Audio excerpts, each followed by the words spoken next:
ಸಾಮಾನ್ಯವಾಗಿ ರಥೋತ್ಸವಗಳೆಂದರೆ ತೇರಿನೊಳಗೆ ದೇವರನ್ನು ಕೂರಿಸಿ ಮುಖ್ಯ ಬೀದಿಯಲ್ಲಿ ಎಳೆಯುವುದು.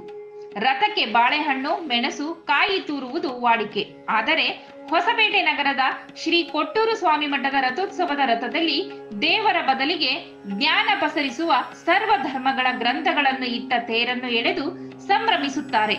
ನಗರದ ಶ್ರೀ ಕೊಟ್ಟೂರು ಸ್ವಾಮಿ ಮಠದ ವತಿಯಿಂದ ಕಳೆದ 8 ವರ್ಷಗಳಿಂದಲೂ ನಡೆಯುತ್ತಿರುವ ಸರ್ವಧರ್ಮ ಗ್ರಂಥಗಳ ರಥೋತ್ಸವದಲ್ಲಿ ನಂದಿಕೋಲು, ಚೆಂಡೆ, ಮದ್ದೆಲೆ ಸೇರಿದಂತೆ ವಿವಿಧ ಬಗೆಯ ಮಂಗಳ ವಾದ್ಯಗಳೊಂದಿಗೆ ಮಠದ ಪರಂಪರೆಯಂತೆ ತೇರನ್ನು ಎಳೆಯಲಾಯಿತು.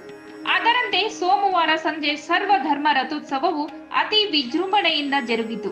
ಶ್ರೀಮಠದ ಈ ಹಿಂದಿನ ಪೀಠಾಧಿಪತಿಗಳಾಗಿದ್ದ ಜಗದ್ಗುರು ಡಾಕ್ಟರ್ ಶ್ರೀ ಸಂಗನಬಸವ ಸ್ವಾಮೀಜಿಗಳು ಕಳೆದ 8 ವರ್ಷಗಳ ಹಿಂದೆ ಸರ್ವಧರ್ಮ ರಥೋತ್ಸವವನ್ನು ಆರಂಭಿಸುವ ಮೂಲಕ ಮಠವು ಯಾವುದೇ ಜಾತಿ, ಧರ್ಮ, ಜನಾಂಗದ ಸಮುದಾಯಗಳಿಗೆ ಸೀಮಿತವಾಗಿಲ್ಲ.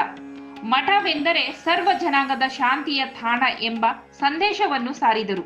ಅವರು ಹಾಕಿಕೊಟ್ಟ ಮಾರ್ಗದಂತೆ ಇಂದಿನ ಗುರುಗಳಾದ ಶ್ರೀ ಕೊಟ್ಟೂರು ಬಸವಲಿಂಗ ಸ್ವಾಮೀಜಿಗಳು ಮಠದ ಪರಂಪರೆಯನ್ನು ಯಥಾವತ್ತಾಗಿ ಪಾಲಿಸುತ್ತಿದ್ದಾರೆ.